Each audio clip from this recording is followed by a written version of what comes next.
अस्सलामुअलैकुम, नमस्ते, सत श्री अकाल। कैसे हैं आप लोग? उम्मीद करती हूँ ठीक होंगे, खुश होंगे। मैं हूँ हसीका अली और मेरे साथ हैं तारिक नियाजी।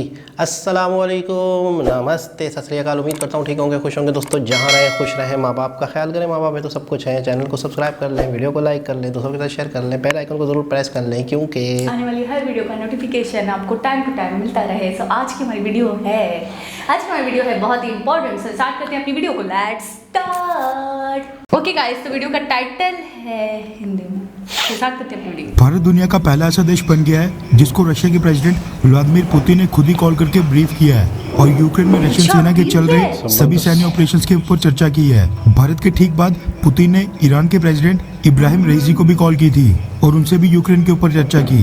चाइना का नंबर फिलहाल अभी तक नहीं आया है। पॉसिबल है कि अगले 24 से 48 घंटों के बीच रशियन प्रेसिडेंट पुतिन कुछ और मित्र देशों को कॉल करके यूक्रेन की सिचुएशन से अवगत करवाएं। लेकिन ये जानना बहुत ही ज्यादा इंपॉर्टेंट हो जाता है कि पिछले कल देर रात को पुतिन ने 25 मिनट लंबी फोन कॉल में पीएम मोदी को क्या बोला और उसके जवाब में प्रधानमंत्री मोदी ने व्लादिमीर पुतिन से क्या कहा।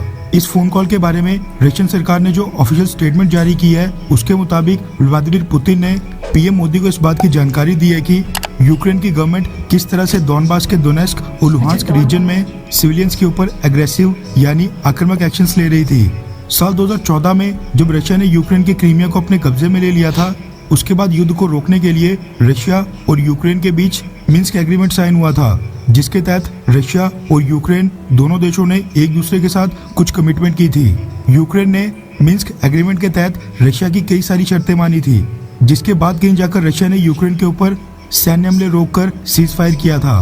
पुतिन ने पिछले कल फोन कॉल के ऊपर पीएम नरेंद्र मोदी को यही बताया कि किस तरह से पिछले कई सालों से यूक्रेन लगातार मिन्स्क एग्रीमेंट को तोड़ रहा था। इसके साथ ही यूक्रेन के अंदर यूनाइटेड स्टेट्स और नाटो फोर्सेस अपनी सैन्य प्रेजेंस लगातार बढ़ा रही थी, जो कि रशिया को बिल्कुल भी स्वीकार्य नहीं था।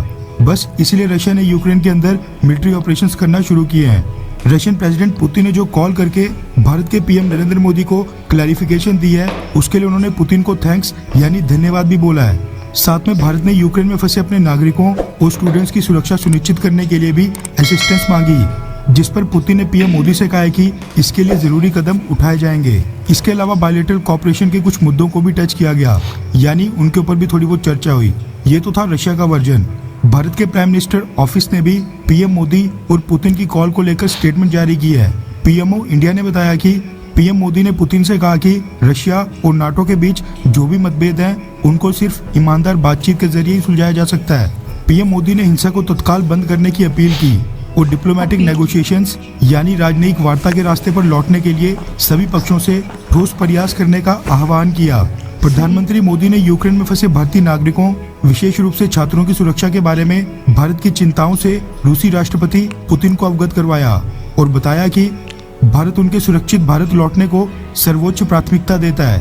पीएम मोदी और राष्ट्रपति पुतिन दोनों ने इस बात के ऊपर भी सहमति व्यक्त की कि दोनों देशों के अधिकारी और डिप्लोमेट्स साझा हितों के मुद्दों के ऊपर रेगुलर कांटेक्ट में रहेंगे।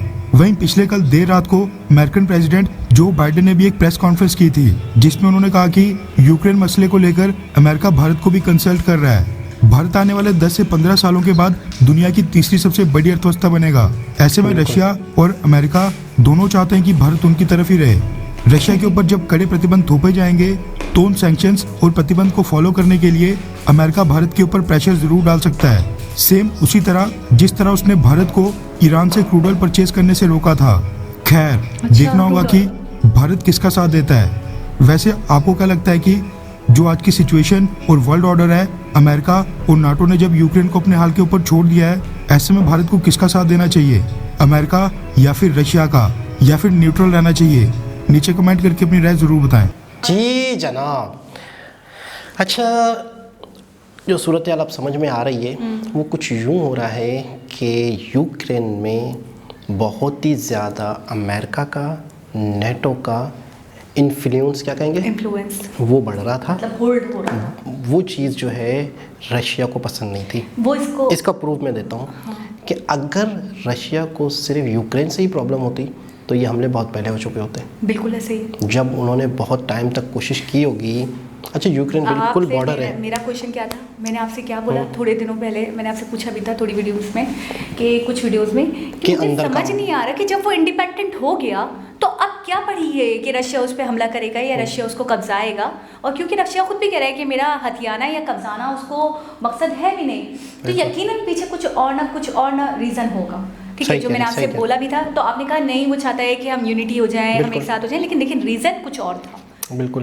कि वहाँ अगर ये मजालिम हो रीज़न रहे था, थे। अगर ये एक मजालिम, सेकंड ये है कि बहुत अग्रेसिव हो रहा था, यानी कि वहाँ की गवर्नमेंट, आपने नहीं सुना शायद, वो ये कह रहे हैं कि यूक्रेन में जो गवर्नमेंट थी वो कुछ रीजन है, कोई एरिया है, क्या नाम था, डेंसबर्ग, उस जगह के जो लोग हैं उनके ऊपर बहुत अग्रेसिव हो रही थी, उनके ऊपर मतलब बहुत सारे ऐसे सख्त कानून लागू कर रही थी, उनके ऊपर मजालिम कर रही थी, और जिसकी रोकथाम के लिए कोई नहीं था, तो फिर रशिया ने हमला किया। और दूसरा ये उनको कि सेव करने की। मेन चीज़ मुझे ये लग रही है नेटो वाली, नेटो या अमेरिका का जो आपको पता है पूरी दुनिया के दो बहुत बड़े किंग हैं, रशिया और अमेरिका। बस, तो मेन मसाइल ही यहीं से जन्म लेते हैं। इनकी ही ईगो हर किसी के आड़े आती है, इनको ही अपने आप को सुपर पावर जाहिर करने में ही प्रॉब्लम्स खड़ी होती हैं, और उसमें फिर दूसरे देश रगड़े में आते हैं। अच्छा, तो मैंने आपको बताया भी था, मैं दोबारा बताऊं कि उन्होंने, यूएस ने तो खुलकर बोला है कि आप वॉर रोको, नहीं तो फिर आपको बहुत मतलब मसाइल होंगे, नताइज का सामना करना पड़ेगा। तो उस पर रशिया ने जवाब दिया है बिल्कुल डट कर, उसने कहा कि आपको भी जो हमारा बिहेवियर अभी दिख रहा है ना आपके साथ, तो वो बिहेवियर, वो मामला नहीं दिखेंगे। यानी हम भी, अगर आप हम पे मतलब सख्त तरीके से कार्रवाई करते हो या सख्त जवाब दोगे, सख्त तरीके से हमें ट्रीट करोगे, तो फिर हम भी आपको सख्ती से ही जवाब देंगे। आप हमें ये ना सोचो कि हम आपके सामने घुटने टेकने वाले हैं, हम आपसे दबने वाले हैं। तो मुझे ऐसा लग रहा, मुझे उसी वक्त लग गया था जब ये मैं स्टेटमेंट्स देख रही थी न्यूज़ में, तो मुझे तब भी लग गया था कि ये लग रहा है यूएस और रशिया का मामला है। यूक्रेन जो है ना, ये मुझे लग रहा है एक मुद्दा है, बस एक मामला स्टार्टिंग जहाँ से आग देखिए, बिगनिंग हो, हाँ, कहीं से आग लगनी होती है ना, तो इन्होंने पहले तो सबसे पहले यूक्रेन को मुझे लगता है यूज़ किया गया है, और यूक्रेन के जो गवर्नमेंट है, जो भी है, वो समझो मिसगाइड हो गए हैं। सबसे पहले तो आपको जिनके साथ बना के रखनी चाहिए, आपको जिनके साथ जुड़ के रहना चाहिए, सबसे पहले पड़ोस, सबसे पहले जो आपके करीब तरीन है, क्योंकि दूर से किसी ने आपको सपोर्ट तो किया, आपकी हेल्प तो की, आपके घर के अंदर तो घुस आए, आपको खुशहाल तो कर दिया, आपको मामला बेहतर कर दिए, लेकिन आने वाले वक्त में अगर कोई मुसीबत पड़ती है तो वो दूर वाला कब आएगा?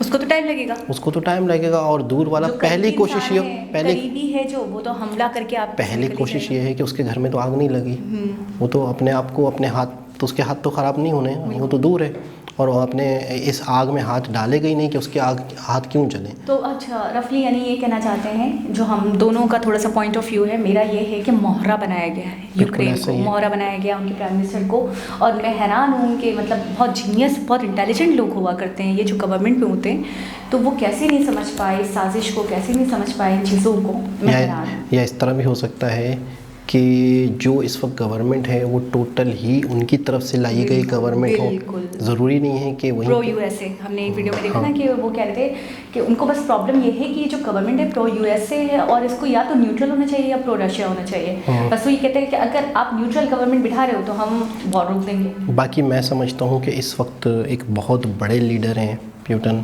बहुत बड़ा नाम है उनका, मैंने इनके बारे में जो भी पढ़ा, जो भी सुना है, इनका विजन बहुत बड़ा है, ये कोई मामूली शख्सियत नहीं है, और इन्होंने टूटे हुए रशिया को, डूबे हुए रशिया को बहुत तेज़ी से ऊपर किया।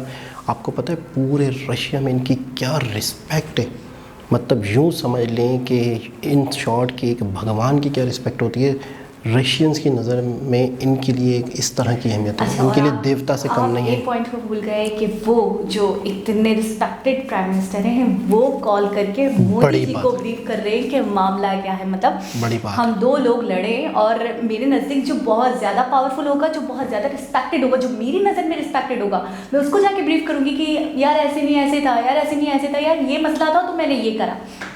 समझ रहे, तो वही चाहते हैं कि उन्होंने इंडियन गवर्नमेंट को या इंडियन प्राइम मिनिस्टर को कॉल करके सबसे पहले उनको ब्रीफ किया, और 25 मिनट तक बात की, बड़ी बात। बहुत बड़ी बात। अच्छा मैंने पहले एक वीडियो में बताया था आपको, मसाइल कहाँ से जन्म लेते हैं, कम्युनिकेशन ना हो, बातचीत तो ना हो, रवाबित ना हो। इस चीज़ को किसी ने कोई समझता है, मिसाल के तौर पे इंडिया से कोई गलत डिसीजन हो जाए या इंडिया के मिस अंडरस्टैंडिंग हो जाए, तो उस चीज़ को ख़त्म करने के लिए एक कॉल आई, तो उस कॉल की वजह से चीज़ें क्लियर हुई इंडिया के सामने भी, पीएम मोदी के सामने भी, कि क्या हकीकत है, मामला क्या है, वजह क्या है, इन आगे होने क्या वाला है, हमने क्या करना है। उस कॉल के बाद नए फैसले हो सकते हैं, नई तरफ सोचा जा सकता है।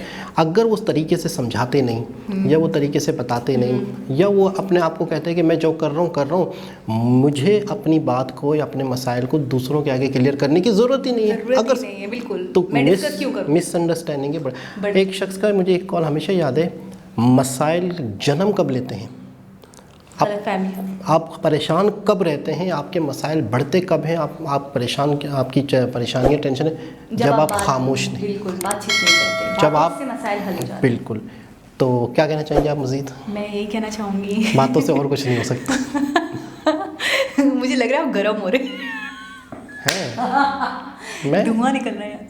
कैसे? ये देखिए, आई कैन टच दिस। नहीं कुछ चल रहा है। कोई बात नहीं, चलने दो, चलिए तो जलाओ थोड़ी। अच्छा, तो मैं ये कह रही थी, आपको कुछ नहीं कहना ना, आप कब से तो बोल रहे थे, मुझे तो बोल लेते हो। अच्छा, तो मैं ये कह रही थी, उस पर भी यानी जब उन्होंने कॉल करी तो उन्होंने अपने स्टूडेंट्स के लिए सोचा, मोदी जी ने स्टूडेंट्स के लिए बात करी। आप मुझे बोलने नहीं दे रहे हैं। नहीं, मैं तो बोल सीरियस रहे ना।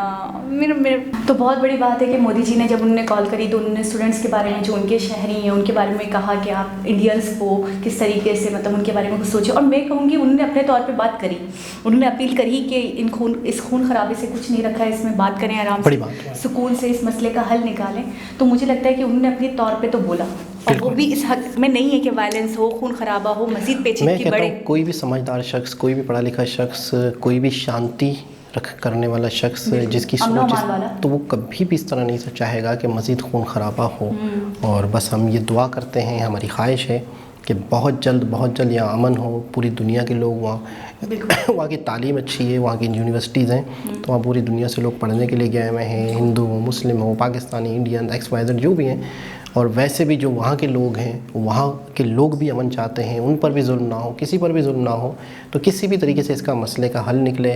वरना सुनने में आ रहा है कि शायद मामला बिगड़ेगा, बढ़ेगा तो बात और आगे ना बढ़ जाए। और जो लोग इस वक्त खामोश होकर बैठे हुए हैं कि आग तो वहाँ लगी हुई है, मुझे क्या है, तो कभी ये आग हमारे घर पे भी आ सकती है। तो अल्लाह ना करे ऐसा हो। तो उम्मीद करते हैं, अल्लाह पाक से दुआ करते हैं कि मामला सेट हों। दोबारा किसी और वीडियो के साथ आपसे मुलाकात होगी। जब तक के लिए अल्लाह हाफ़िज़।